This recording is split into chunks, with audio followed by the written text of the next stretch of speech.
हिंगिल का प्रस्थान। हिंगिल चला जाता है।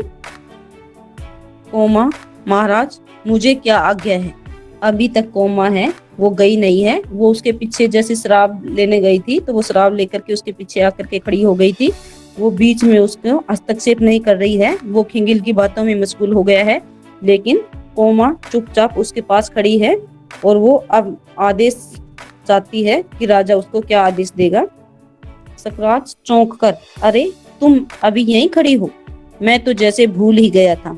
हृदय चंचल हो रहा है मेरे समीप आओ कोमा।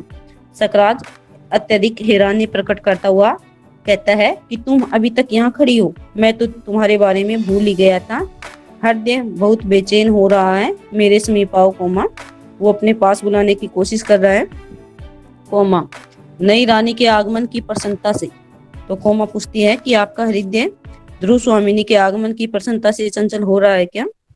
सकराज संभल कर, नई रानी का आना क्या तुम्हें अच्छा नहीं लगा कोमा?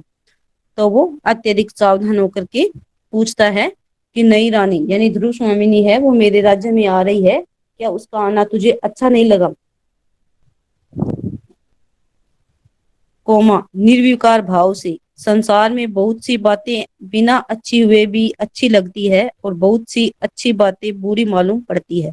तो कोमा निर्विकार भाव से कहती है यानी अनमने से भाव से कहती है कि संसार में बहुत सी बातें अच्छी होते हुए भी अच्छी नहीं लगती है और कई बातें बुरी होती नहीं।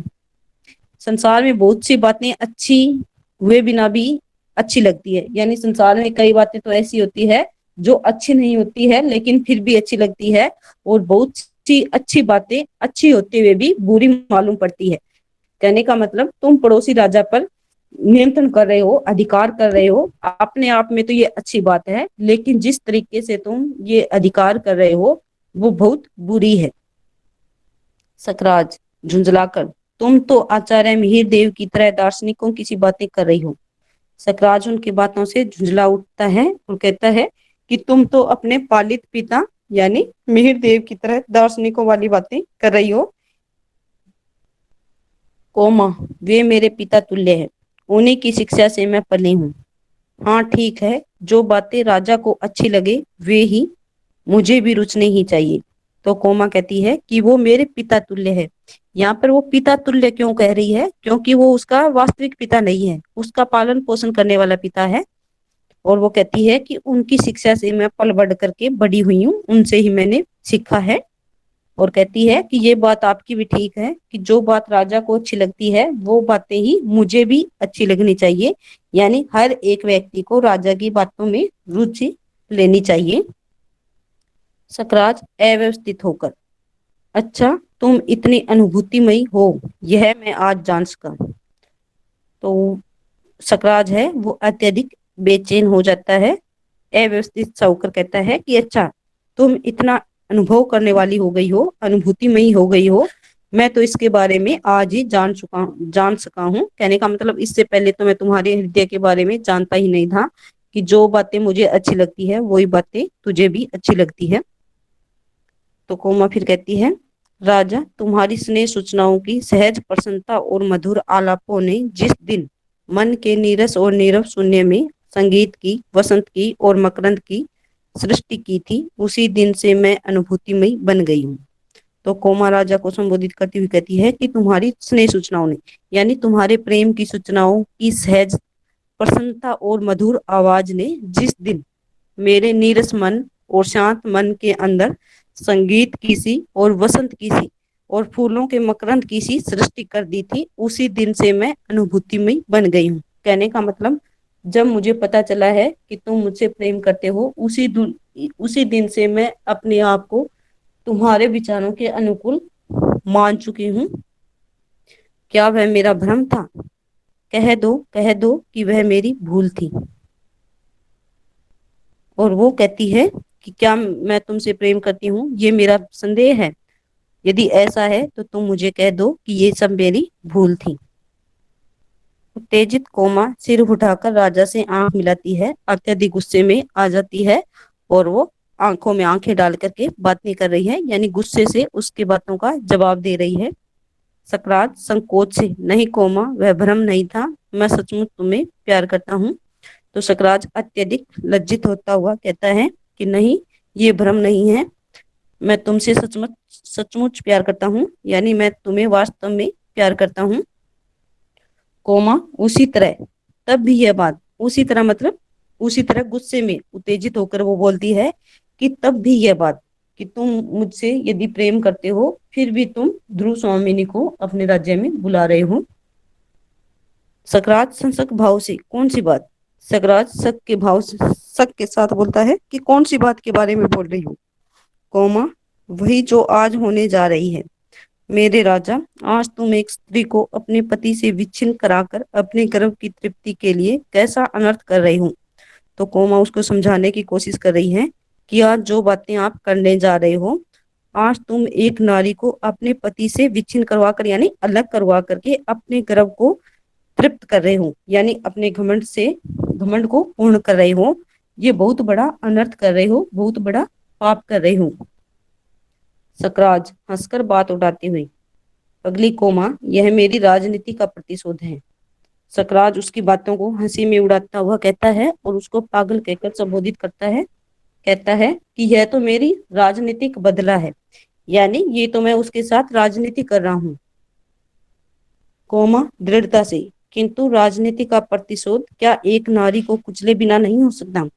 कोमा फिर दृढ़ स्वर में बोलती है कि तुम राजनीतिक बदला लेना चाह रहे हो तो क्या एक नारी को अपमानित किए बगैर नहीं ले सकते हो।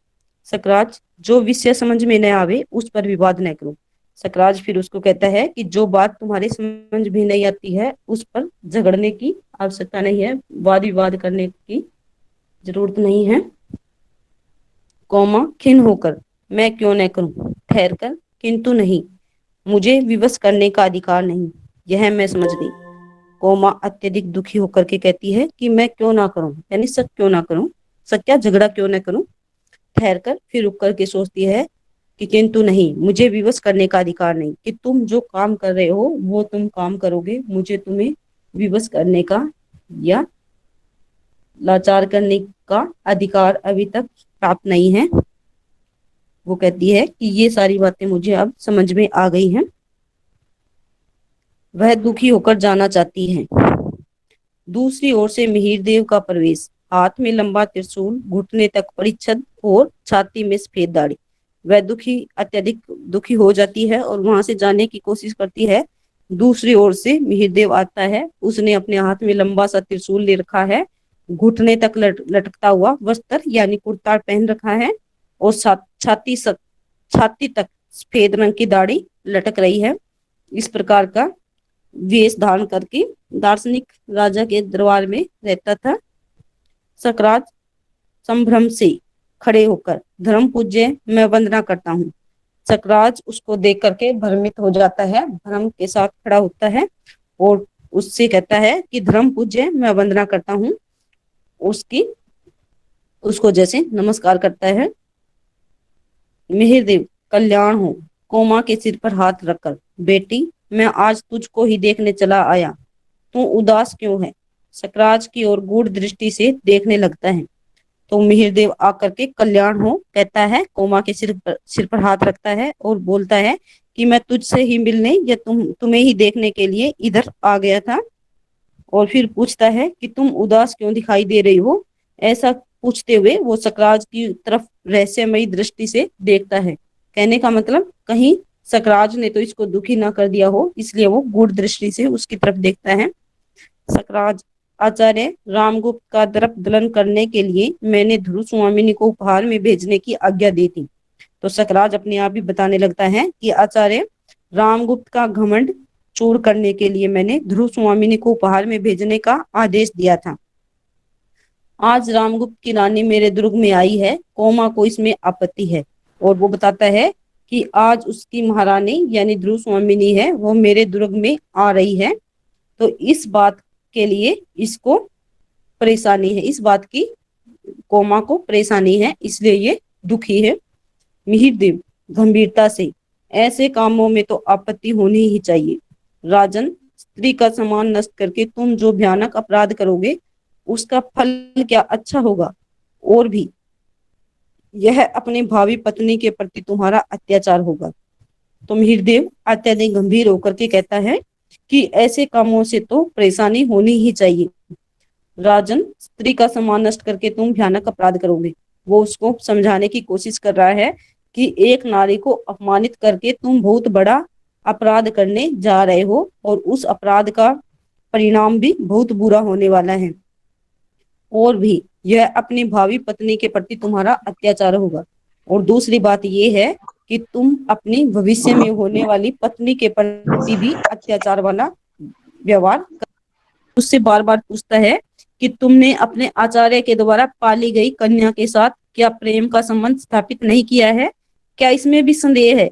क्या तुम उससे प्रेम नहीं करते हो? इस बात में संदेह है। राजा, स्त्रियों का स्नेह विश्वास भंग कर देना कोमल तंतु को तोड़ने से भी सहज है, परंतु सावधान होकर उसके परिणाम को भी सोच लो।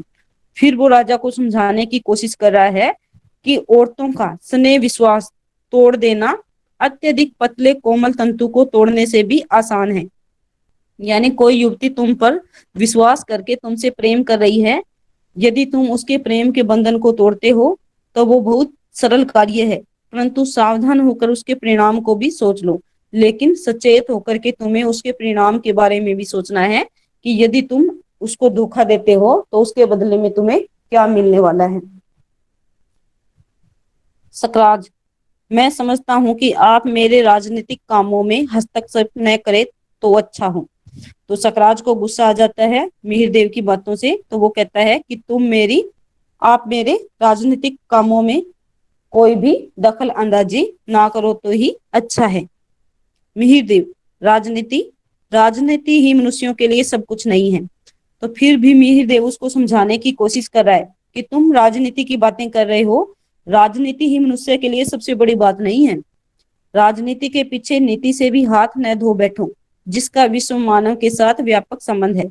और वो कहते हैं कि राजनीति के पीछे तुम नैतिकता से हाथ मत धो बैठना, क्योंकि नैतिकता है वो विश्व मानव के साथ व्यापक संबंध स्थापित रखती है। यानी मनुष्यता वाले गुण हैं वो होने जरूरी है। राजनीति की साधारण छलनाओं से सफलता प्राप्त करके क्षण भर के लिए तुम अपने को चतुर समझने की भूल कर सकते हो, परंतु इस भीषण संसार में एक प्रेम करने वाले हृदय को खो देना सबसे बड़ी हानि है। और वो उसको समझाने की बार बार कोशिश कर रहा है कि राजनीति तो ये बहुत ही साधारण छल कपट है, और इस छल कपट में सफलता प्राप्त करके पल भर में सफलता प्राप्त करके तुम अपने आप को चतुर समझने की भूल मत करो। यानी तुमने राजनीतिक बदला ले लिया है या राजनीतिक सफलता हासिल कर ली है, इसको हासिल करके तुम अपने आप को चतुर मत समझो, परंतु इस भीषण संसार में एक प्रेम करने वाले हृदय को। और वो समझाने की कोशिश कर रहा है कि ये संसार बहुत ही भयानक है, इस भयानक संसार में एक प्रेम करने वाले हृदय को खो देना सबसे बड़ा नुकसान होता है। यानी इस राजनीति के पीछे तुम कोमा के प्रेम को खो देगा, ये तुम्हारे लिए बहुत ही बड़ा नुकसान होगा। सकराज, दो प्यार करने वाले हृदयों के बीच में सर्वज्ञ ज्योति का निवास है।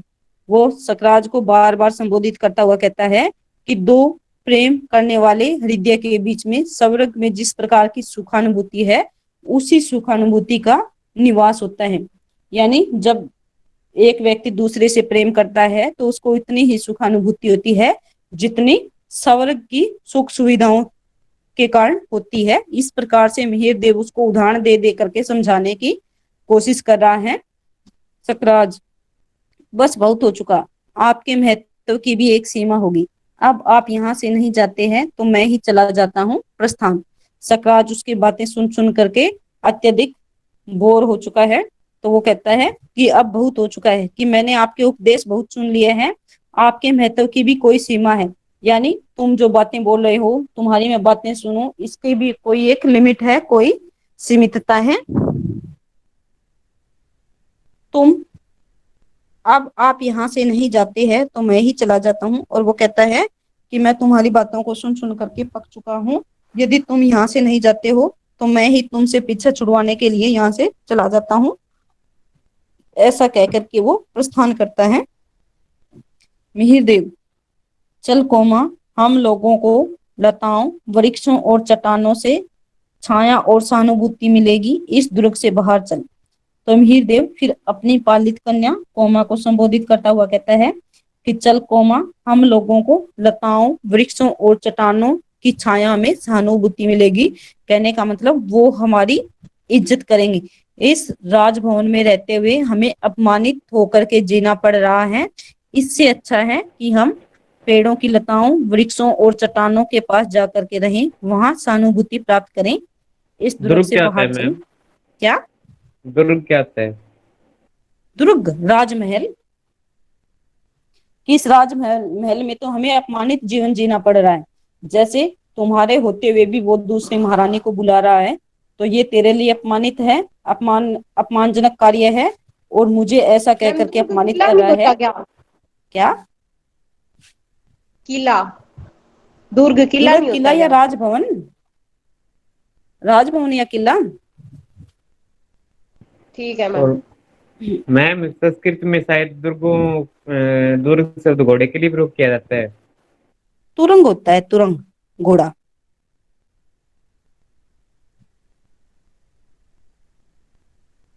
तुरंग होता है घोड़ा तो संस्कृत में।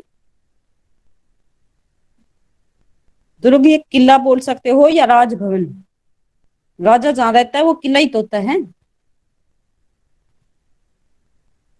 तो वो ऐसे समझाने की कोशिश कर रहा है कि जैसे ये तुझे अपमानित कर रहा है दूसरी रानी को ला करके, और मुझे ये कह रहा है कि मैं आपकी बातों को बहुत सुन चुका हूँ, अब आपकी भी सीमा है, तो इन बातों से वो अपमानित महसूस कर रहा है, इसलिए वो वहां से बाहर जा करके रहने की सलाह दे रहा है अपने पालित कन्या को। कोमा भर्राए कंठ से पिताजी खड़ी रहती है। कोमा को दुख है क्योंकि वो उससे सच्चा प्रेम करती है, तो उसका कंठ भराया है और वो अपने पिता को संबोधित करती है और वहीं खड़ी रहती है, यानी एकदम से वो निर्णय नहीं लेती है कि मुझे कहते ही चलना चाहिए या नहीं चलना चाहिए। मिहिरदेव, बेटी हृदय को संभाल, कष्ट सहन करने के लिए प्रस्तुत हो जा। मिहिरदेव कहता है कि बेटी अपने हृदय को संभाल ले, कष्ट सहन करने के लिए तैयार हो जा। प्रताड़ना से बड़ा मोह होता है कि ये तुमसे छल कर रहा है और इसको छल से अत्यधिक लगाव है, उसे छोड़ने को मन नहीं करता कोमा। और वो कहता है कि उसको छोड़ने का मन नहीं करता है कोमा। छल का बहिरंग सुंदर होता है, विनीत और आकर्षक भी, पर दुखदाई, और हृदय को बेधने के लिए ही इस बंधन को तोड़ डाल। वो उसको संबोधित करता हुआ कहता है कि छल का बाहरी बाहरी आवरण है वो अत्यधिक सुंदर होता है, विनयशील भी होता है, और अत्यधिक सुंदर आकर्षक भी होता है, यानी आकर्षण से परिपूर्ण होता है, लेकिन इसके साथ साथ दुख देने वाला और हृदय को बेधने वाला भी होता है। इस बंधन को तोड़ डाल। कहने का मतलब ये तुमसे छल करके तुम्हारे सामने अत्यधिक विनय भी बन रहा है, आकर्षक भी बन रहा है, लेकिन इसके बाद इसके पीछे जो परिणाम है, यानी इसके कारण ही तुझे दुख की अनुभूति भी सहन करनी पड़ेगी, और तुम्हें हृदय भी, तुम्हारा हृदय हृदय है वो अत्यधिक दुखेगा। तो इस सारे बंधन को तोड़ने की कोशिश कर। कोमा सकरुण, तोड़ डालूं पिताजी। कोमा है वो करुणा के साथ बोलती है कि तोड़ डालूं पिताजी। उसका जो पालित पिता है वो उससे ये कहता है कि सकराज के प्रेम को भुला दे, प्रेम के बंधन को तोड़ दे। मैंने जिसे अपने आंसुओं से सींचा वही दुलार भरी वलरी मेरे आंख बंद कर चलने में मेरे ही पैरों में उलझ गई है। तो वो कहती है कि मैंने इस प्रेम को वैसे ही हासिल नहीं कर लिया है, इस प्रेम को प्राप्त करने के लिए मैंने अपनी आंखों के आंसू बहाए हैं, और उन्हीं आंसुओं से ये प्रेम की बेल है वो बढ़ी है, यानी अत्यधिक दुख की अनुभूति करने के बाद मैंने उसके प्रेम को हासिल किया है, और मैं उस पर आंखें बंद करके विश्वास करने लगी हूँ, जिसके कारण ही वो प्रेम की लता है वो मेरे पैरों में उलझने का साधन बन गई है। दे दूं एक झटका, उसकी हरी हरी पत्तियां कुचल जाए और छिन होकर धूल में लौटने लगे, ना ऐसी कठोर आज्ञा न दो। और वो फिर पूछती है कि इस प्रेम की बेल को मैं एक झटके के साथ तोड़ दूं, इसके जो हरे हरे पत्ते हैं, यानी इसकी जो सुंदरता है वो पल भर में नष्ट होकर के मिट्टी में मिल जाए। پھر کہتی ہے کہ نہیں پتا جی ایسی کٹھور آज्ञा مجھے مت دو. کہنے کا مطلب وہ اس کے پریم کو چھوڑنا نہیں چاہتی ہے. مہر دیو نسواس لے کر آکاش کو دیکھتے ہوئے, یہاں تیری بھلائی ہوتی تو میں چلنے کے لیے نہ کہتا. تو مہر دیو اتیہدک گہرا لمبا سانس لیتا ہے اور آکاش کی طرف دیکھتا ہے کہ یہاں تیری بھلائی ہوتی تو میں تجھے چلنے کے لیے نہ کہتا. ہم لوگ اخروٹ کی چھایا میں بیٹھیں گے, جھرنے کے کنارے داغ کے کنجوں میں وشرام کریں گے. جب نیلے آکاش میں میگھوں کے ٹکڑے مانسروور جانے والے ہنسوں کا ابھنیہ کریں گے, تب تو اپنے تکلے پر اون کاٹتی ہوئی کہانی کہے گی اور میں سنوں گا. تو وہ کہتا ہے کہ ہم لوگ اخروٹ کی چھایا میں بیٹھیں گے, جھرنے کے کنارے بیٹھ کر کے اس کی سندرتا کا آنند لیں گے. داغ کے کنج یعنی داغ کے جیسے انگور کی بیلوں کے جڑمٹ میں بیٹھیں گے, وشرام کریں گے, آرام کریں گے. اور جب نیلے آکاش کے اندر سفید سفید رنگ کے بادل مانسروور کی طرف جانے والے ہنسوں کا ناٹک کرتے ہوئے دکھائی دیں گے. یہ کہنے کا مطلب بادل بھی سفید ہوتے ہیں اور ہنس بھی سفید ہوتے ہیں, کہ آکاش میں بادل ہنس کی بھانتی اڑنے کا ناٹک کریں گے. ایسی سمے میں یعنی ایسے سندر دریشیہ کے اندر تم اپنے تکلی پر اون کاٹتی ہوئی مجھے کہانی کہنا اور میں خوش ہو کر کے اس کہانی کو سنوں گا. یعنی اس سے اچھا ہے کہ ہم پرکرتی کی گود میں جا کر کے آنند کی انبھوتی کریں, اس درگ میں رہ کر کے اپمانت جیون جینے کے بجائے. کوما تو چلوں ایک بار چاروں اور دیکھ کر, ایک گھڑی کے لیے مجھے ڈوٹ ڈوٹ آیا ہوا ہے, اس کا مطلب ایک گھڑی کے لیے مجھے اور سوچنا ہے. مہر دیو اب کر آکاش کی اور دیکھتا ہوا, تو نہیں مانتی. وہ دیکھ نیل لوہت رنگ کا دھوم کیتو اوچل بھاؤ سے اس درگ کی اور کیسا بھیانک سنکیت کر رہا ہے. مہر دیو اس کو سمجھا سمجھا کر کے اب چکا ہے. اب کر کے وہ آکاش کی طرف دیکھتا ہوا کہتا ہے کہ تم میری باتوں کو نہیں مانے گی, اور کہتا ہے کہ وہ دیکھ نیلے رنگ کا نیلا اور لالیما سے پریپورن دھوم کیتو استھر بھاؤ کے ساتھ اس درگ کی طرف بھیانک اشارہ کر رہا ہے. یہ دھوم کیتو جیسے پونچھل تارا ہوتا ہے, آپ نے بھی سنا ہوگا کہ جب پونچھل تارا نکلتا ہے تو سنسار میں کچھ نہ کچھ انرتھ ہوتا ہے. تو یہ اس تارے کی طرف سنکیت کر کے بتاتا ہے کہ یہ دیکھ دھوم کیتو نکل آیا ہے اور اس درگ کی طرف سنکیت کر رہا ہے. کوما ادھر دیکھتے ہوئے تب بھی ایک سمجھے. کوما اس دھوم کیتو کی طرف دیکھتی ہے کہ پھر بھی مجھے ایک سن اور سوچنے دیجیے. مہر دیو پاگل لڑکی, اچھا میں پھر آؤں گا, تو سوچ لے, وچار کر لے. جاتا ہے. مہر دیو اس کو پاگل کہہ کر کے سمبودھت کرتا ہے اور کہتا ہے کہ اچھا میں جاتا ہوں, تجھے سوچنے کا سمے دیتا ہوں اور میں بعد میں آؤں گا. کوما جانا ہی ہوگا, تب یہ من کی الجھن کیوں.